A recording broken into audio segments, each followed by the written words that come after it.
নমস্কার। আজকে আমি বানাবো খাসির মাংস। দেখুন কিভাবে বানাই। খাসির মাংসটা বানাতে আমি নিয়েছি এখানে পেঁয়াজ ধুয়ে কেটে রেখেছি, রসুন বেটে রেখেছি, এখানে আছে নুন, একটু গোটা জিরা, লঙ্কার গুঁড়ো, জিরে গুঁড়ো, ধনে গুঁড়ো, সরষার তেল, হলুদ, তেজপাতা। আসুন কিভাবে বানাই দেখুন। আমি গ্যাসটাকে জ্বালিয়ে দিয়ে কড়াইটা গরম করে নিয়েছি। এবার আমি তেল দেব। সরষার তেল দিচ্ছি। মাংস সরষার তেলেই ভালো হয়। তেলটা দিয়ে দিলাম, গোটা জিরে দিয়ে দিচ্ছি, তেজপাতাগুলো দিয়ে দিচ্ছি। প্রথমে আমি পেঁয়াজটাকে ভেজে নেব।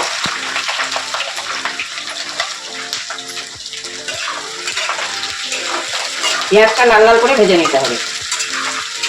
পেঁয়াজগুলো ভাজা হয়ে গেছে। এবার আমি মাংস দেব। আমি কিন্তু মাংস টাংস সেদ্ধ করে রাখিনি, এমনি কাঁচাই বানাচ্ছি। পরে কষিয়ে নিয়ে প্রেসারে সিটি দিয়ে দেবো।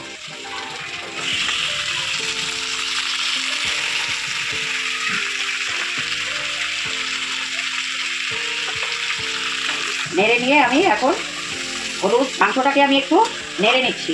তারপর আমি হলুদ নুন সব কিছু দিয়ে দেবো। প্রথমে আমি হলুদটা দিয়ে দিচ্ছি, তারপর দিচ্ছি নুন। নুন আন্দাজ মতো দিয়ে দেবে। দিচ্ছি ধনে গুঁড়ো,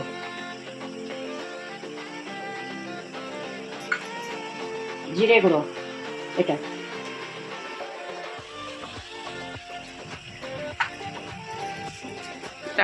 এইবার দিচ্ছি ঝাল লঙ্কার গুঁড়ো আর আদা বাটাটা দিয়ে দিচ্ছি। এবার দেবো রসুন। রসুনটাকে থেতো করে রেখেছিলাম, রসুন দিয়ে দিচ্ছি।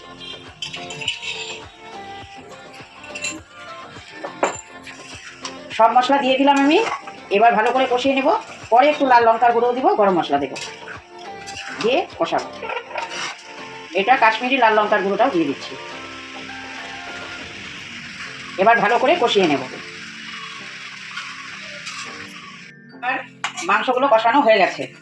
এবার আমি দেখুন এখানে জল ফুটিয়ে নিয়েছি। এই ফুটানো জলটাই আমি মাংসে দেবো। আর প্রেসারে আমি মাংসটাকে দিয়ে সিটি দিয়ে দেবো। মাংসটা আমি প্রেসারে দিয়ে দিয়েছি। এবার আমি গরম মশলা দিয়ে দিচ্ছি। আমি একটু কষানোর সময় টমেটো দিয়ে দিয়েছিলাম। প্রেসারটা বন্ধ করে সিটি দিয়ে দেবো।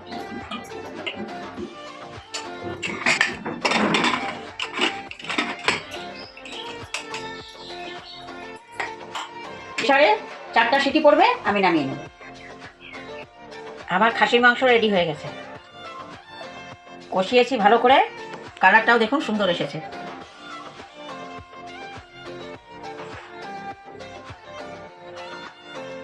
আমি আরও রান্না নিয়ে আসবো আপনাদের সামনে। আমাকে আপনারা ভালোবাসা দেবেন আর আমার চ্যানেলটাকে সাবস্ক্রাইব, লাইক, শেয়ার করবেন, কমেন্টও করবেন।